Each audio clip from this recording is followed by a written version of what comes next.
What's up, everybody? It's your boy Brandon with Bama Fitness, and today we have Sensei DJ. I just gave his name out. Can you introduce yourself to everyone? Hi, Sensei DJ is here. Hello everyone, and I'm glad to see everyone. Even though I don't see you, but I'm glad Yeah, to see you. right. Awesome, awesome. So I know you've been in the karate world for a long time. Can you tell us exactly where you're from and like how you got started with karate and like what age you got into it? Well, originally I'm from Azerbaijan. It's Rafael guy's country, so everybody knows Rafael. So I'm from that country. In karate world, I started very late. I started at the age of 16, so not a regular 7 years old guy that does karate every year. But I came from the different backgrounds, from judo, from swimming, from gymnastics. So by the time I started, I already had like all physical development basically. And Hmm. when I started, everything seemed easy Yeah, because when you have a good muscle development and you have good speed and everything, so karate becomes like fun. yeah. Yeah, so I started at 16, like back in 1990. Ooh. Oh wow. Oh, you just told people your age. No, awesome. That's awesome, man. A lot of people, usually tend to get into martial arts when they're young, and a lot of kids, nowadays they don't really get into martial arts at the age of 16 or anything. You usually have to start it when you're like younger. But Right. that's awesome. That's awesome. Now I know you said you're from like Azerbaijan. Like, how do you have the opportunity to train with or coach Rafael Agef, which is like the number one Kumite person in the world? Right. Well, we have a 10-year difference between Rafael and me. Hmm. Like I'm 46, he's 36. So that's 10 years difference. Back in the days when I was 16, he was 6. So when we were in the team, in Azerbaijani team, so I was 18, 19, 20, 21, 22, 23. So he still were somewhere between like a 6 to 12 years old. Hmm. So he was in a junior team, like a babies. We did not train together, but we knew each other. We know each other for a long time. Back in the days, maybe, you know, we were the guys that he was looking to into, Hmm. because again, when Soviet Union collapsed in 1990, you know, we started to travel a little bit. So the big guys will travel, like our Hmm. senseis, and they took us with them to the competition and everything. And Hmm.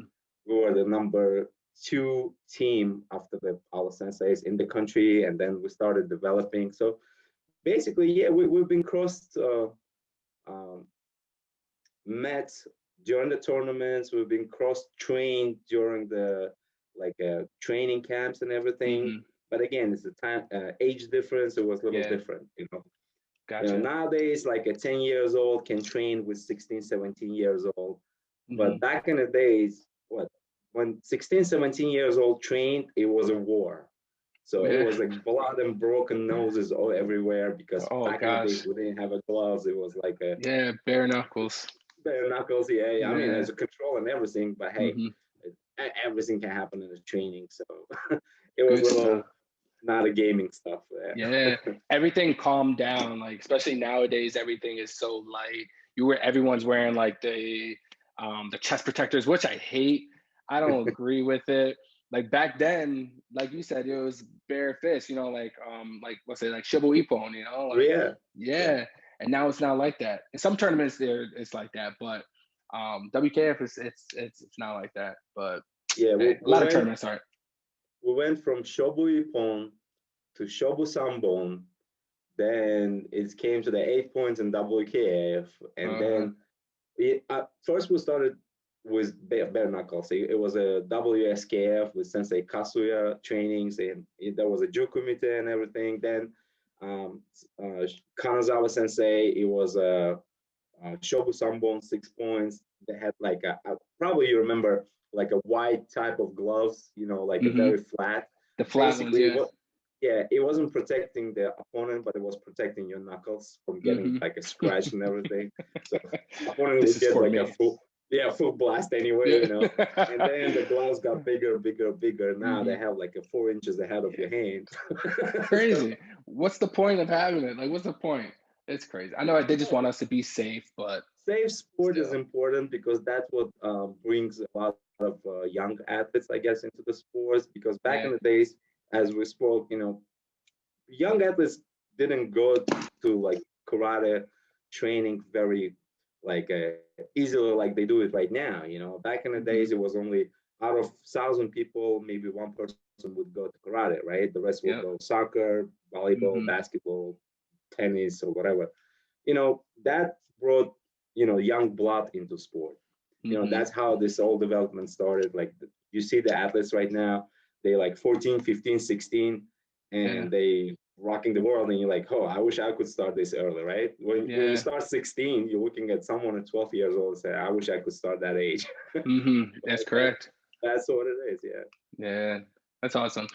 Like, what style did you start off with? I've been Shotogan all my life. Our federation, Azerbaijani federation, was under Sensei Kasuya. It was like also Shotogan style, Hmm. very hard style. He was he him He's himself is just one of those sensei, like Sensei Yahara. You probably heard of him. That the guy Yeah. that breaking everyone's face and Yep. very Yep. strong athlete. Same concept. Like it was very traditional. It's like if you punch for touch, that's not a punch. You have to Hmm. punch to break. So Yeah. okay, you know. Then we shifted to Sensei Kanazawa, that very well known. He passed Hmm. away this year, unfortunately. But yeah, the concept changed. The concept from punch to kill Hmm. turned into punch to teach.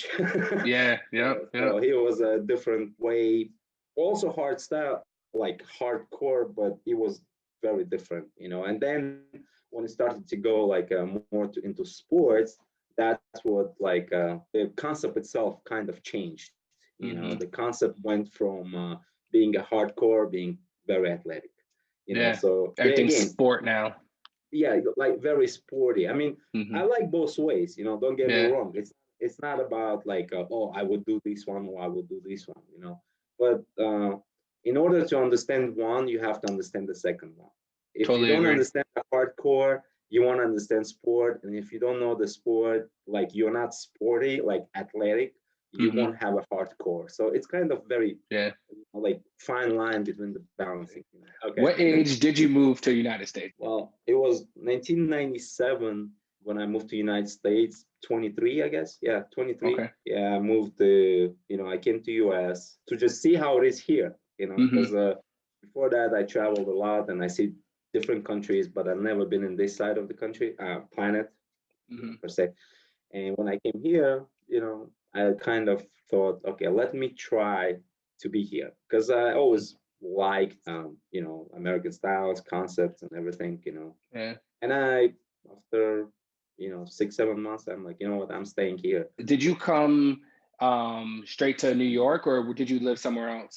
First, I got visa for US, but I had to travel to Portland, Oregon, because I had friends living there.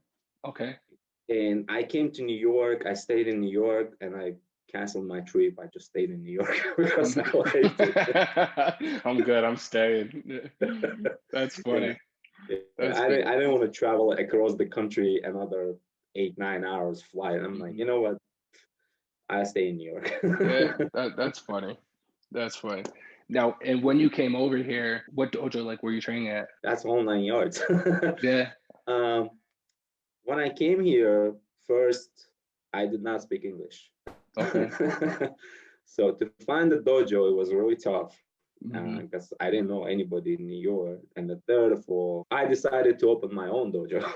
Ah. That happened because of the thing is like when you don't have a citizenship and you don't have a Hmm. green card and you don't have many things, you don't have Hmm. language, it's really tough to kind of open the dojo. So I started to train personal students, like Okay. personal training, Mm-hmm. doing like a little karate training here, there. It took a while, and then I stopped doing karate at all for about 4 years. Really? Oh. Yeah, nothing. Just trained myself.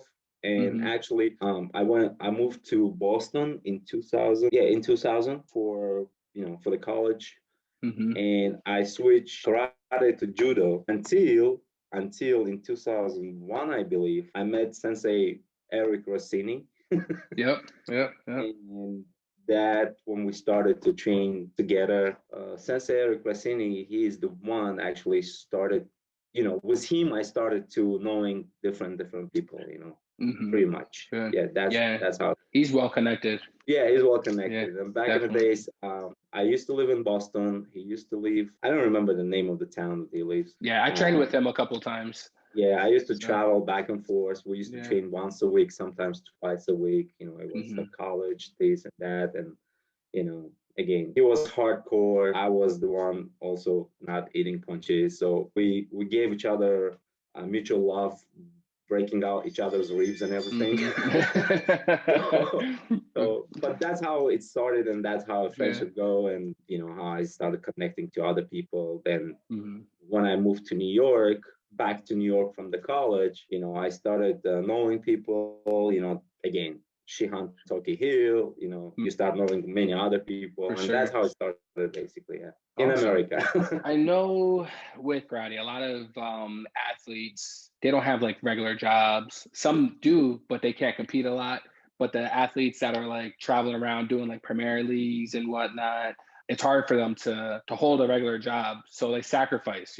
Did you do that for yourself when competing? Yeah, I mean, back in Azerbaijan, it was same like in the States right now, right? Mm-hmm. It was you work, because it's amateur, and Mm-hmm. you go to work or college, whatever, and then you go evening time, you do your training, and still go compete. The only plus was for us that for competitions, we didn't have to pay ourselves. It was a job of federation to find the financial support throughout the endorsements, Mm-hmm. different things. So we can go to compete, right? So the competition paid for the athlete, but the regular and we had like a monthly due to pay, Mm-hmm. train, and everything, Okay. right? So it was like a whole little group of people training together, very amateur. It wasn't Mm-hmm. professional. It was a good, knowledgeable people, but again, it was maybe like 40 Mm-hmm. training together, kicking and punching each other, and whoever the best getting a chance to go Yeah. to the competition, right? When I came to America, it was the same exact thing, and it's still the same. People are still Mm-hmm. have to work. Well, USA and KF actually kind of reimbursing for the result, which Yeah. I understand, and which is a good thing, I guess, because it's Mm-hmm. an incentive. Otherwise, what's the point of training? Yeah. I'm going to competition anyway. What's the point? Mm-hmm. Right? But when you have an incentive, hey, if you go medal, right, you get your money back because you Yeah. medal. If you didn't medal, okay, you lost your money. It's like a betting on yourself, Yeah. right? For sure. I understand that. I understand, Mm-hmm. right? And again, in my country, in Russia, Azerbaijan, and other countries in Europe, there is a sports and youth ministry. They have a budget that they have to develop. They have to give the money out to different federations. In US, I don't really know there's something like that exist Mm-hmm. except the Olympic Committee, for karate, USA karate and stuff. So for that reason, athletes most of the time have to work Mm-hmm. regular jobs, Yeah. Yeah. drop aside a couple of $100 a month, Yeah. have some kind of budgeting, like 2-3 thousand a year to Mm-hmm. be able to travel. And Travel. again, the incentive is you can do that when you work, but what if you don't work? What if you're a Yeah. college student, Mm-hmm. right? Again, okay, parents will do that, right? Yeah. Wow. Would you go and take a loan Yeah. for traveling for competition? Yeah. Hell no, Oh, right? that's crazy. No, So I'm that's not good. an option. I would say this: if someone is in the national team, representing the country, for Mm-hmm. those people, it should be like you have to go and compete, and it should be paid. But if you don't show the result within a year or two, then it should be out of The team. the Yeah. team because Gotcha. it's all about the result. If you like, you might not show the result when you're in a club team, in a city team, in some other team, but when you are in the national team, That's the next okay, level. Yeah. it's something You're representing. supposed to come out, right? Well, if you got the national title, right, like a national champion, and you get into the team and you went to the team tryouts and you got in the team, well, you're on the team. That's fine, right? But if you go to represent your country outside of the country, um, the game is different, you know, because again, um, most of the competitions are happening in other side of the planet. Europe, you know, they travel to each other, $30 and 30 euros, and there is a flight and buses and everything. How many competitions are like high level competitions are in this side of the planet? Or we have Brazil, we have a couple of in Mexico. I used to have, not anymore, and USA Open. How many athletes travel from European side to come here and train and, you know, to get into development? You know, hit or miss. Unless you invite someone to come and train, they will come and train. But otherwise, why to spend a couple of $1,000s for nothing, right? For US people, it's really hard to travel every single competition to Europe. For sure. $1,500 per trip. Adds up. If there is a 9 competitions during the year, high level WTA, Series A, B, okay, do the maths, right? Everybody can do the math. So it's really hard. I mean, I understand. Either you have to win the lottery, like a 2,500 a week, or yeah, right. Would be nice. Otherwise, it's not Would working. be nice. Yeah, that's crazy. I don't want to say there's no sponsors out there, but it's pretty hard nowadays to. Would you say to like get a sponsor? Sponsors look for fame. Like in order to get a good sponsor, you have to be famous, right? Take a basketball players. I mean, I know you like basketball and everything. If you go to the college, right, and you start looking for the college basketball team's player sponsorship, it's gonna be really hard to find any because no one knows that guy. But once that guy hits the NBA, well, he will get offer after offer after. Because why? Because everybody already know him. So in US, in order to get sponsorship, you have to develop yourself first into the point where you are famous almost. Then, and you take any athlete like that. I am signed up USA Olympics portal where every day Olympic athletes are looking for sponsorship. They're in the team, like a track and field, snowboarding, skiing, and stuff. I would think if someone isn't going to Olympics, why that person should look for the sponsorship? Yeah, those sponsors should be coming at that person. Right, because he's already famous because he's the best in the country for his sport. But no, it's not working that way. So they have to hassle. Besides just doing 9 to 5 job, most of them, I don't know exact number, but I would say maybe like a 70% of them work for like a Home Depot, Lowe's, Walmart, and they get sponsorship from that companies, right? You know, because their sponsorship is like this. Okay, you go into competition, but you still get paid.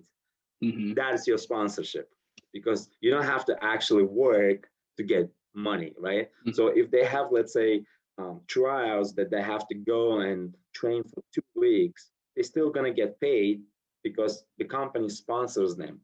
But when they come back, they go back to work.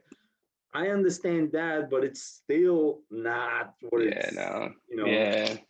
If you're that level, it's I think my opinion, you shouldn't be hassling for money. I totally agree. I totally agree. Like you said, especially if you're on the Olympic team, like people are gonna be watching you no matter what. Elite team, you're right. Like wow, like those people should be coming after you. So right, I don't know. But it's just that works different way. Yeah. When you were training, what was your favorite thing to do, kata or kumite? For competition life, I always was a kata guy. Back in the days, we did not have a choice to do kata or kumite. So our national team was like 5 athletes, and we're all 5. We did kata, kumite, team kata, and team kumite. So if you take a modern team, you would need 5 people for men's team kumite, individual weights 6 people, and team kata 4 people. So it's like a 15, 16 people team. So Mm-hmm. 5 people used to substitute those 15. So it was a money saver. Oh wow, yeah. So Yeah. we had to do everything. In Mm-hmm. every competition we went kata, then kumite, then team kata. Wow. And that's how it was. So the Yeah. training wasn't that like, oh, you go do your 200 jump ropes and Mm-hmm. go practice kizamizuki. No, it was like a 2 hours kata, 2 hours kumite. Then when it's team Team. kata, it's just completely different game. You know? Nowadays, people are just doing kata or they're doing kumite. So do you agree with that, or do you think everyone still should do like at least like both? Why not? Look, Like I love it. for I love me, doing both. for me, I would do this. I would put the set of rules like this. So every athlete who comes to competition goes for kata. Just do the kata because kata is a point system, right? Mm-hmm. So you get your points no matter what. You know how this like a track and field long jump, they do jump 3 times and Yep. they take the best score and that is your score.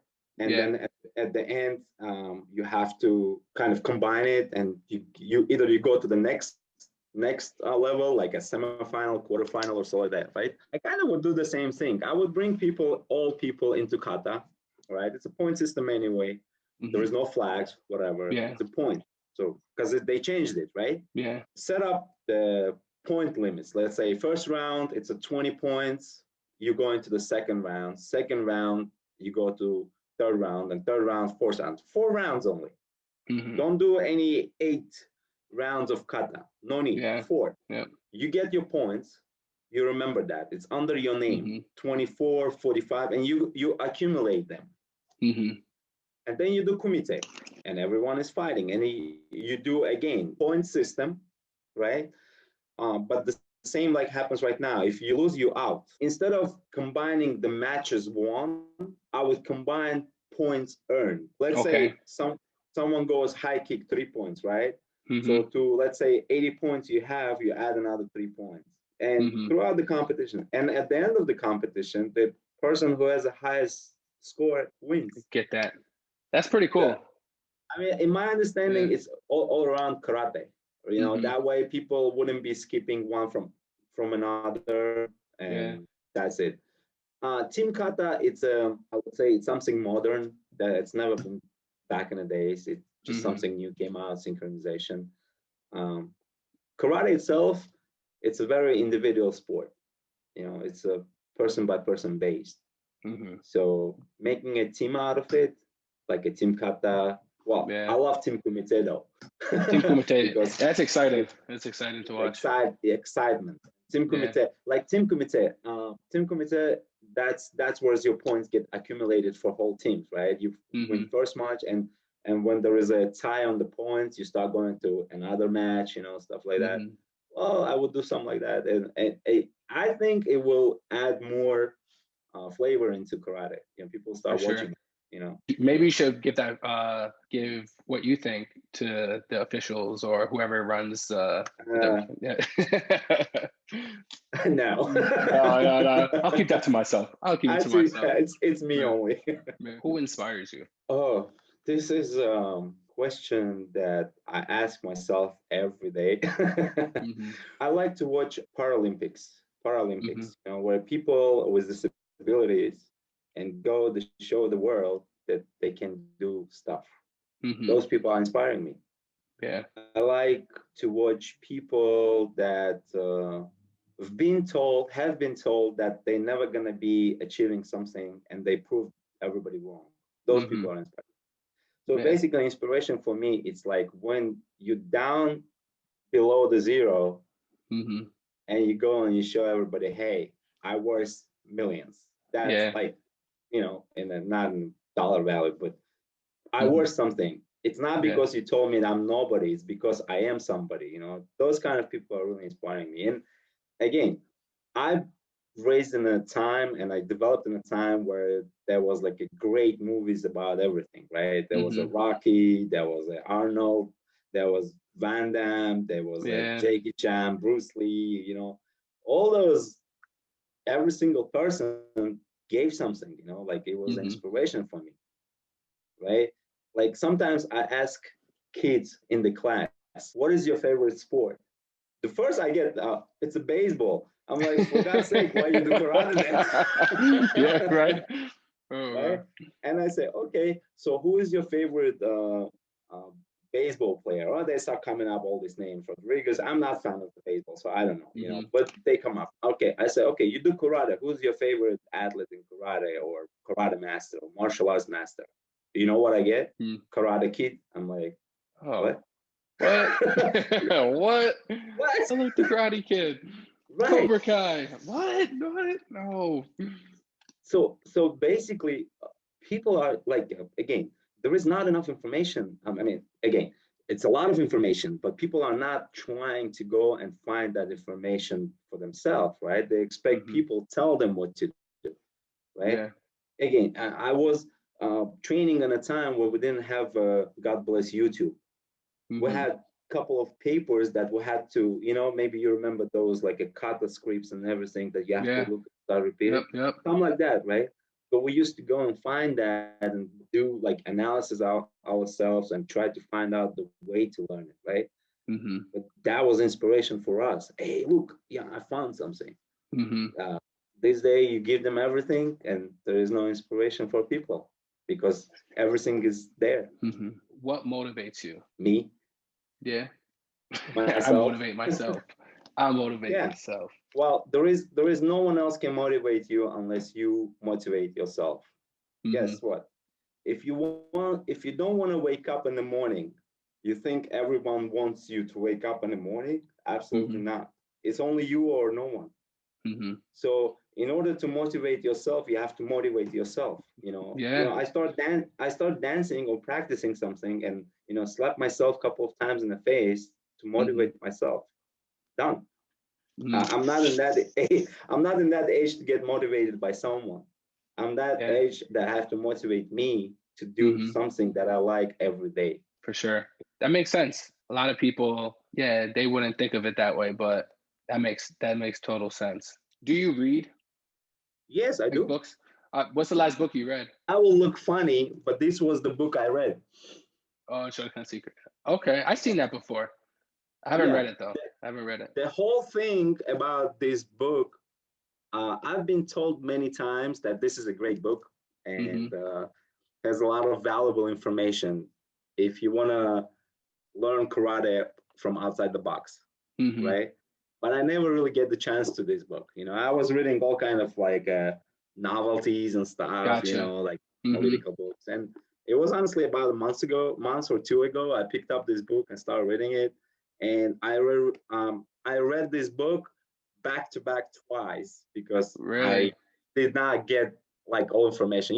Like when Mm-hmm. you watch, when you have a favorite movie, you watch one time, you kind of get one thing, and you watch second time, it's like, how in the world I missed that? Yeah, Like yeah. same Yep. concept. So I reread it and I got even more. So this is a good book. Nice. This is the one I'm I read a couple of months ago. I'm gonna have to get that one for sure. What else do you do for self growth? Well, I work day job. Okay. Hey, that's cool. I work Mm-hmm. for the aerospace company. Learn some programming languages like Java, like C++. Mm-hmm.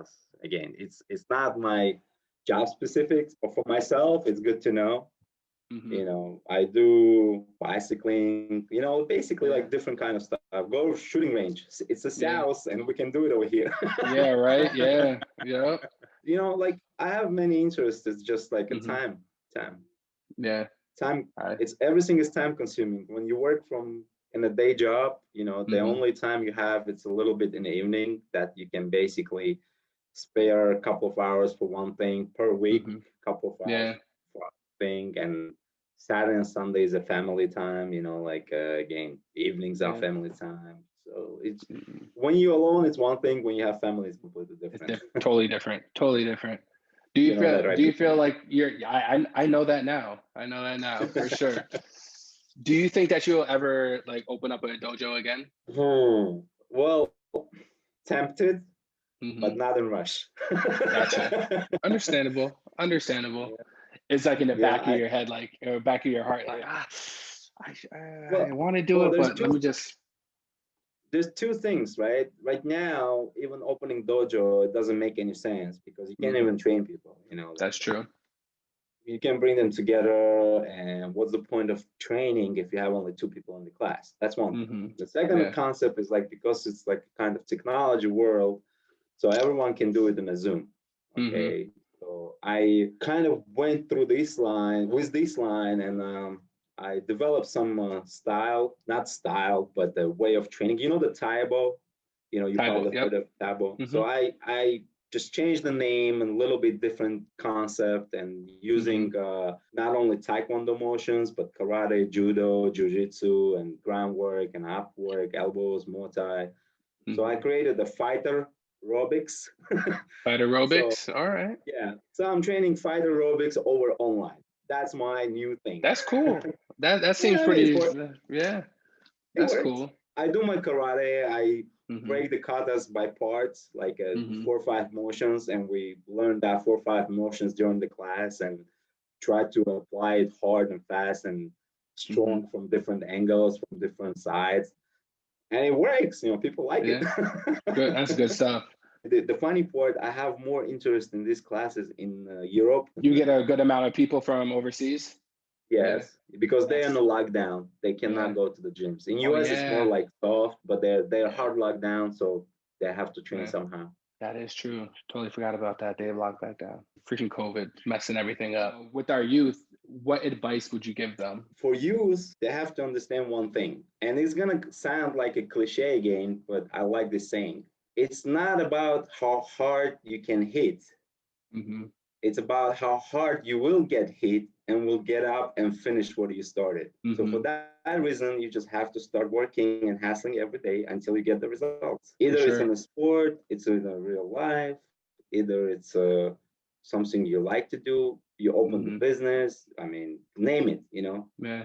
There's always will be obstacles. And you know what makes us better, it's not day to day getting better. Obstacles makes us better in everything what we do, right? Definitely. If you don't have obstacles, if you don't have a hardship, you're never gonna get better. You know, it's an incentive to get better. If you try to walk, you walk. But if there is some little, you know, obstacle that you have to jump over and you're stuck, you will not continue your road until you jump over that obstacle, which will make you better for the future. You know, like just things like that. And don't give up, but at the same time, don't look for easy ride. You know? There's nothing easy in this life. Definitely not. Definitely not. You got to work for what you want. Absolutely. Yeah. Ask anyone who is successful in any kind of business, sport, athletics, and whatever. No one got anything for free. Yeah. They worked for it. They worked for it from you know, early age until they became famous or rich or you know, inspiring. Yeah, no, you're absolutely right. I totally agree with that. That's good advice though. Kids, never give up. Never give up. Never Work give hard. up. Work your butt up. Work your butt off. If anybody wants to get in contact with you, how can they get in contact with you? Do you have Instagram, Facebook, that where they can contact you at? Yeah, Instagram is the best way to get in touch. And by the way, I'm not on the Facebook as in the you know, the page, but I have a messenger, so people can message me. Djab Lee, you know, DJAB.LEE. And on Instagram, it's the same thing? Yes, yes. Okay, awesome. So if anybody wants to get in contact with Sensei DJ, his information will be in the description below. So make sure to go check that out and to contact him. Are you doing classes as well? Like if someone wants to do like a private lesson or something, can they contact out too? Awesome. Yeah. Everyone, Sensei DJ is a great sensei. I had an opportunity to train with him. If you guys did not see the video for the vlog that I did a while back with Ryu, you will see me training at Sensei DJ's dojo. So make sure to go watch that video. If you want to go train with Sensei DJ, you will not be upset. He is a great sensei to train with. I would highly suggest to go do that. So go do it. Hit up Sensei DJ for sure. Sensei, thank you. It was, yes, you're welcome. Thank you for allowing me to talk to you. And thank you for being on the Get to Know Me series. I really appreciate it. I would say this much. Thank you for having me on your YouTube channel, and I really appreciate that. And Mhm. honestly speaking, I miss training with you and Ryu, because Yeah, you same. guys were like really good, and Thank you, these Sensei. athletes used to come to the trainings, and I really loved it, and Hmm. you know, it's made me do karate more. Yeah, awesome. Basically. It was awesome, man. We miss you, man.